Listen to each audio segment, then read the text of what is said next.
किन्नरों का आतंक ट्रेन में किस कदर बढ़ता जा रहा है आपको ये वीडियो देख के अच्छे से पता चल जाएगा। तो ओल्ड दिल्ली की एक ट्रेन में एक परिवार सफर कर रहा था जिसमें कि एक पति पत्नी और उनकी एक बच्ची थी।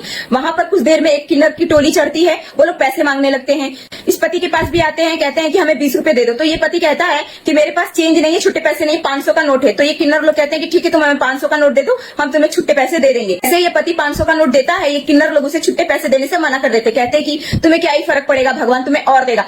फिर ये पति बहस करता है, कहता है कि मेरे पास ज्यादा पैसे नहीं है, मैं अपने परिवार के साथ सफर कर रहा हूँ, मुझे मेरे पैसे वापस दो। फिर इन लोगों को गुस्सा आ जाता है, किन्नर लोगों को। ये उसके बाल पकड़कर उसको ट्रेन में से नीचे फेंककर मारने लगते हैं बुरी तरीके से। फिर उनकी बच्ची देखती है कि मेरे पापा मार खा रहे हैं, तो वो भाग के आती है, इन किन्नरों के पैर पकड़ के माफी मांगने लगती है कि छोड़ दो। फिर ये लोग क्या करते हैं, उस बच्ची को भी बाल पकड़ के मारते हैं। फिर उसकी मम्मी आती है, उस बच्ची की माँ को भी ये लोग बाल पकड़कर बुरी तरीके से मारते हैं।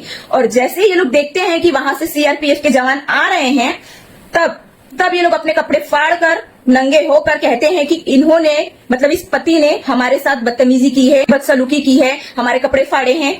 अब बताइए, पहले तो ये लोग खुद ही बिना टिकट की ट्रेन में चढ़ते हैं। जो लोग ट्रेन में टिकट लेकर चढ़ते हैं उनसे पैसे मांगते हैं, इस तरीके से मांगते हैं जैसे खुद ही कमा के दिया हो, या फिर हम लोग जो पैसे कमाते हैं वो इनको देने के लिए ही कमाते हैं। मतलब ट्रेन में हम चढ़ रहे हैं तो ये हमारी एक जिम्मेवारी हो गई है कि हमारे जेब में 100-200 रुपए तो सिर्फ इनके लिए ही होना चाहिए। क्योंकि हम जब दूर का सफर करते हैं ना, जैसे 2-3 दिन का हो गया, बिहार, यूपी, अनदर स्टेट, उसमें हमको 2-3 दिन का टाइम लगता है ट्रेन में सफर करने में। उसी बीच में तो ये लोग 3 से 4 बार गैंग बनाकर चढ़ जाते हैं। हर किसी को 20-20 रुपए देते देते लगभग तो 150-200 का चूना लग ही जाता है। ये लोग ये नहीं समझते हैं कि इसी 150-200 रुपए में किसी फैमिली का, किसी गरीब इंसान का पानी का बोतल, चाय, नाश्ता हो जाएगा।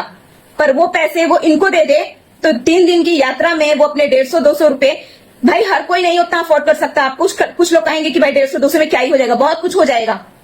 150-200 में अगर आप मान लो 100 रुपए में अगर आप ट्रेन में 5 पानी की बोतल लेते हो ना, तो उससे आपका 1 दिन कटेगा, ठीक है। और आपकी फैमिली है तो भाई 1 दिन में कितने पानी बोतल यूज होते हैं ना, वो हमसे पूछो, हमने भी बहुत ट्रेन में सफर किया। मतलब मेरा कहने का मतलब यही है कि लोग की इतनी खातिरदारी की जाए कि आइंदा से ये लोग ट्रेन में चढ़े ना, और अगर चढ़े तो किसी के साथ पैसों को लेकर ऐसी जबरदस्ती ना करे, ठीक है। हम आम इंसान का कोई फर्ज नहीं बनता कि हम लोग कमा के इन लोगों को पैसे देना जरूरी है, ठीक है। हम लोग मेहनत मजदूरी करते हैं ना, तुम लोग भी जाओ मेहनत मजदूरी करो। और अगर तुम्हें कोई काम नहीं दे रहा है तो इसके लिए सवाल तुम सरकार से पूछो, ना कि आम जनता पे अपनी जबरदस्ती चलाओ, ठीक है। बाकी वीडियो को दबा के शेयर कीजिए, इंडियन रेलवे को टैग करिए, जिसको जो करना है करिए, पर वीडियो को शेयर करिए बस।